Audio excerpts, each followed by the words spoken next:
Un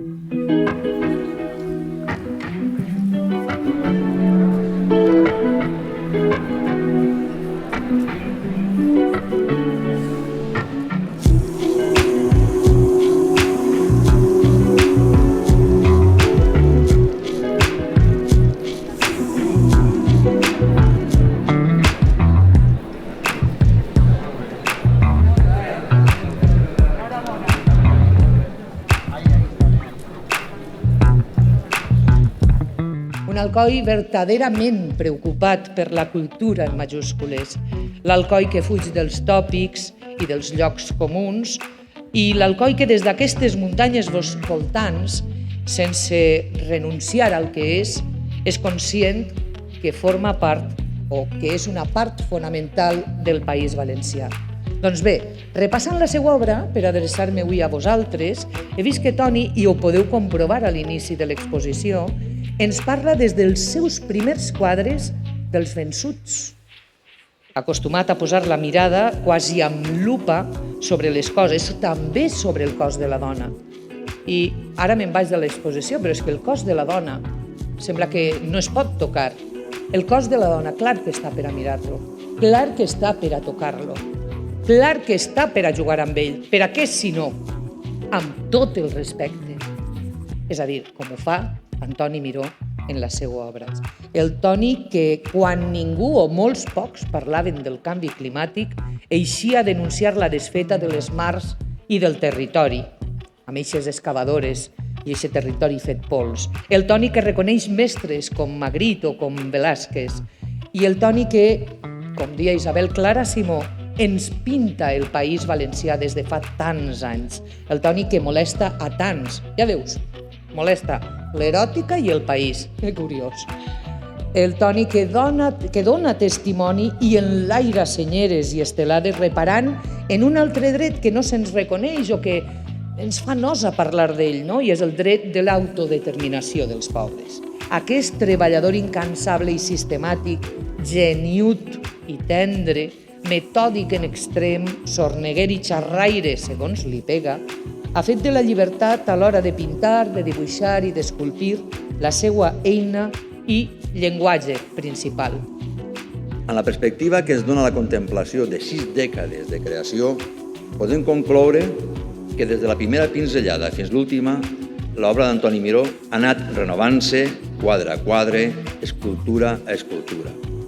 L'artista, doncs, es proposa de convertir una realitat indigna en una creació lluminosa, una obra de segell inconfundible i en constant progrés, com un cos viu i creixent dia a dia.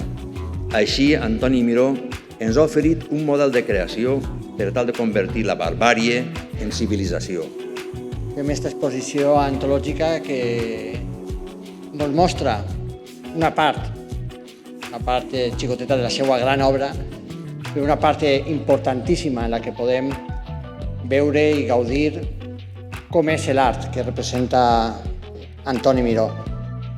I segurament l'art que representa Antoni Miró representa també com és la ciutat d'Alcoi.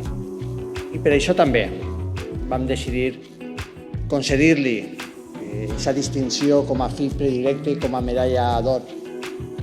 Aquells que creguem en este país, aquells que creguem que les coses han de canviar.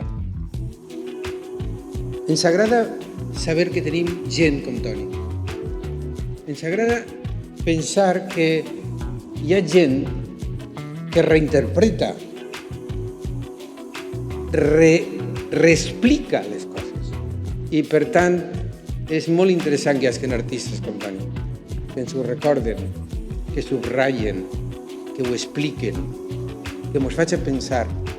I sobretot que ens doni aquesta sensació de que cal avançar parlant de la teua gent, parlant d'una persona singular, d'un artista singular, d'un gran alcoià, d'un gran valencià. Moltes gràcies. J'arrive à beau madame avec beaucoup plaisir i pense en els milers dels meus companys. exiliats a Toulouse al 36.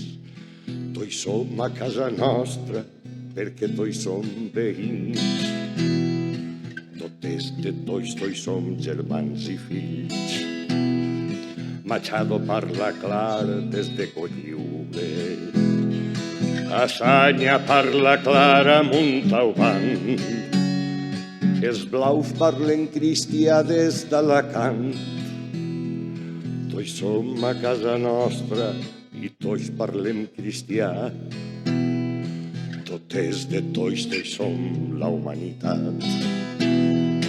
El xiquet de Brussel·les es pixa de la risa i la Gioconda plora de ser en amargor. L'estat del Vaticà, rosari en mà, es mostra tan neutral i poregós. Tots som a casa nostra perquè tots som veïns. Totes de tots som germans i fills. Tots som la humanitat.